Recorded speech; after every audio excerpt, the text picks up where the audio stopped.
네, 반갑습니다, 여러분. HLB 생명과학인데 지금 우리가 그 주 초반에 시세를 6.8% 올렸는데, 근데 여러분 그 전환가액의 조정 공시가 나왔죠? 그러면 이 CB 부분과 관련해서 우리가 생각을 한번 해볼 필요가 있죠.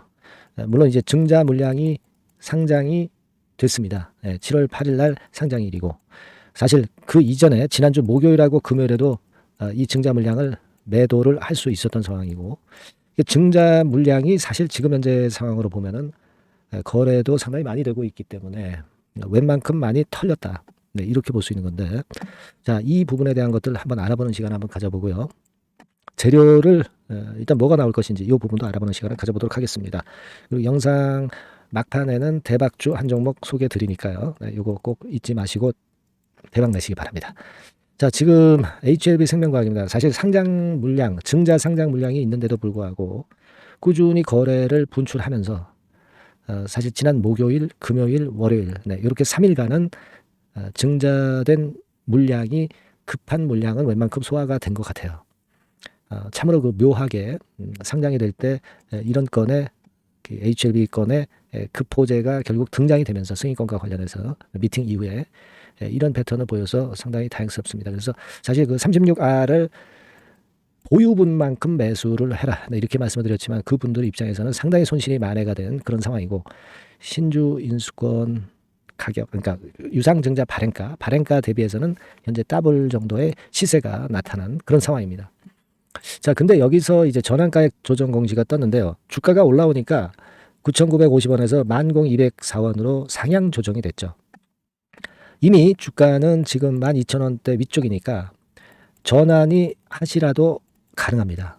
근데 전환 가능 주식수가 81만 주밖에 안 돼요. 그러니까 지금 하루 거래가 거의 1,000만 주 가까이 될 때, 이때 이 정도 100만 주도 안 되는 이 전환 가능 주식수는 사실 그 아무런 부담이 안 될 수 있어요. 그러니까 주가가 내려갈 때 거래가 또 안 되고 할 때 이런 전환 자체 물량에 대한 부분은 부담을 줍니다. 근데 지금은 주가가 올라가면서 거래도 되기 때문에 걸림돌이 안 되고 있는 상황이에요.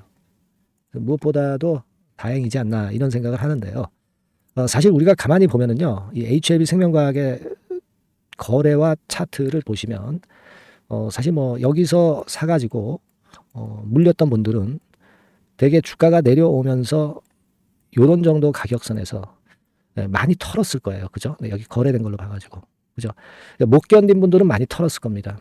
그리고 또 이 과정에서 올라오는 과정에서 좀 털었을 거고, 또 밑바닥에서 잘 매수한 분들도 있을 것이고 그렇습니다. 그러니까 지금은 털 수 있는 물량은, 물렸던 매물 털 수 있는 물량은 어느 정도까지는 전부 그 소화가 다 된 상태이기 때문에 아무래도 그 악성 매물에 대한 부담은 많이 해소가 됐다 이렇게 볼 수 있고, 그래서 이제 주가가 이렇게 가볍지 않느냐 이런 생각을 하게 되는 그런 부분입니다. 여하튼 지금은 전환 가액 조정의 공시가 뜨긴 떴지만 제가 말씀을 드렸던 대로 이 80여만 주 정도의 물량은 네, 죄송합니다. 크게 부담이 안 되는 그런 상황이 돼버렸습니다. 자, 일단 뭐 다행이다 이렇게 생각을 합니다. 근데 이제 우리가 수급적으로 보면 외인들이 또다시 순매도를 강력하게 하면서 외인들은 계속 매도를 때립니다. 그래서 지금 외인 개인 동향을 보면 막 이런 식이죠. 개인이 사들어가면서 주가도 올랐고 개인이 주도를 했고 외인들은 거꾸로 매매를 한 거죠. 매도를 쳤는데 주가는 올라왔으니까요.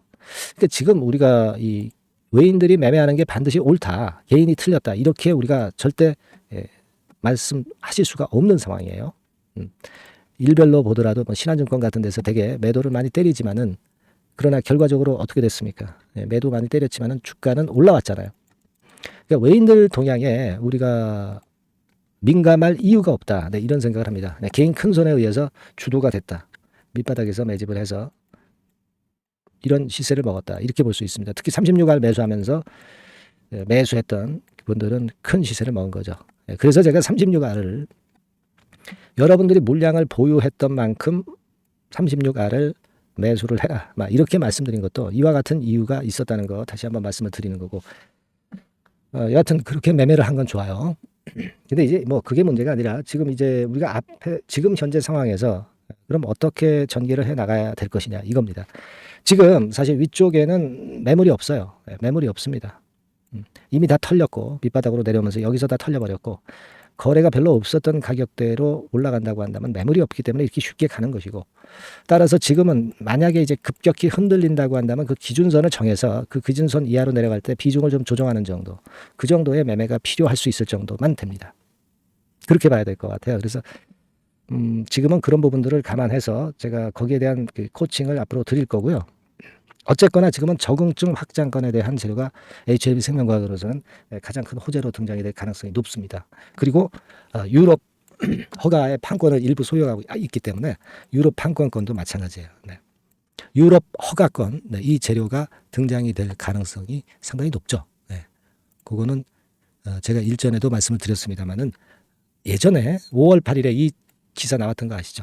네. 그러니까 지금은 뭐 리버세란이 미국 FDA 승인을 거의 앞두고 있는 상황이기 때문에 이 건에 대한 재료가 나올 거예요. 나올 겁니다. 그렇다면은 생명과학이 시세를 더 올릴 수 있는 명분이 되죠. 그래서 지금 현재 시세가 그렇게 크게 밀리지 않고 가는 걸로 봐야 됩니다.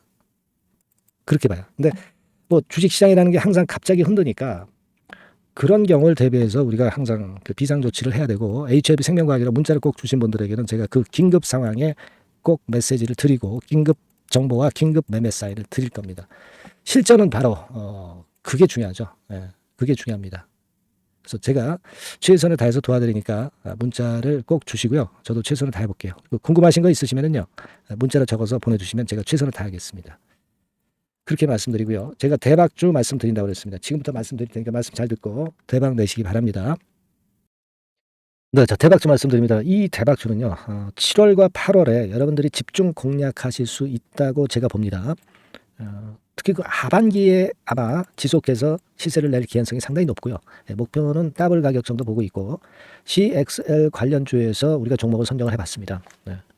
여러분들이 그 CXL 하면은 많이 들어보신 듯한데 뭐가 뭔지 잘 모르실 수도 있는 그런 부분이에요. 그죠? 핵심을 우리가 이해하기가 좀 어려울 수도 있는 그런 개념인데, 네이버 같은 데 찾아보시면 막 어떻게 나옵니까? 막 이런 정도로 나오죠. T램 용량을 획기적으로 확정할 수 있다. 막 이렇게 나오는데, 이게 무슨 얘기인지 감 잡기가 어려우실 수도 있는데요. 한마디로 말씀드려서 데이터를 운반하는 도로를 확장한다. 도로를 확장한다는 개념으로 보시면 굉장히 여러분들이 이해하기가 쉬울 거예요. 도로가 확장이 되면 물류가 원활해지죠. 컴퓨터 그 시스템 자체가 굉장히 원활해진다는 거예요. 그래서 이것과 그 HBM과의 차이점이 간단히 하나 있어요. 근데 HBM보다 이 CXL 같은 경우가 상당히 그 강점이 더 많습니다. 네, 그래서 이게 하반기에 CXL이 시장을 리드를 할 가능성이 상당히 많다. 네, 이렇게 보고 있는데, 자, 그림을 통해서 보자면은 메모리 확장성 막 이렇게 나와 있죠. 네. 하지만 이런 그림보다는 아까 말씀을 드린 대로 도로가 확장이 된다. 아마 이 정도로만 이해하시면 되는데, 그만큼 이 측면에 이 CXL 섹터에 현재 칼을 갈고 있는 것이 어딘가 하면은 삼성전자에서 칼을 갈고 있어요. 삼성전자가 손대면 난리 나죠, 여러분. 이 부분이 아마 하반기에 핵심이 될 가능성이 높아요. 이게요, 성장률이 엄청납니다. 유리기판이나 온 디바이스 대비해서 성장률이 엄청나게 좋아요. 참고적으로 그림을 한번 보시면 이 정도입니다. 그러니까 특히 24년에도 증가를 꽤 하지만 25년도에 훨씬 더 증가율이 대단히 증가하고 26년도에는 그만큼 기하급수적으로 늘어난단 말이에요. 그러니까 달러로 얘기할 때 한 24억 달러 수준까지 넘어간단 말이에요. 예. 원화로 환산을 하면은 어마어마하죠. 그죠? 공세에 더 붙여야 되잖아요. 그 정도 규모가 된단 말이에요. 그래서 매력적인데, HBM보다도 강점은 뭐냐면은 여기 나와 있지만 CXL은 고성능 메모리이면서 확장성까지 무기를 갖고 있다는 얘기죠. 그러니까 HBM하고 같은 점은 고성능 메모리인데, CXL이 더 유리한 부분은 확장성까지 있기 때문에 초우월성을 보유하고 있다. 이거예요. 그겁니다, 지금. 그게 핵심이다, 이런 얘기예요. 그래서 이 CXL 관련주 섹터를 에서 한 종목을 제가 선정을 했고요. 요거는요, 그냥 종목만 띡 드리고 마는 게 아니라 종목을 알아봐야 무슨 소용이 있어. 정확한 매수 타임, 분할 매수 타임이라든가 또는 분할 매도도 있을 수 있고 비중 조정도 필요하고, 이 매수부터 매도까지 타임을 제가 정해서 계속 케어를 해 나갈 거예요, 여러분들. 네. 아시겠죠? 그러니까 요거 CXL 관련주를 좀 잡으셔서 하반기에 한번 크게 대박 좀 한번 내봤으면 좋겠습니다. 예, 그래서 요거 원하시는 분들은 간단합니다. 그냥 대박 이렇게 문자를 주시면 제가 최선을 다해서 끝까지 케어해서 더블 이상의 가격으로 제가 보답을 드리도록 할게요. 예, 아시겠죠? 예, 요번에 이 대여를 한번 잡아봅시다. 예, 대박 이렇게 문자를 꼭 주세요. 예, 감사합니다.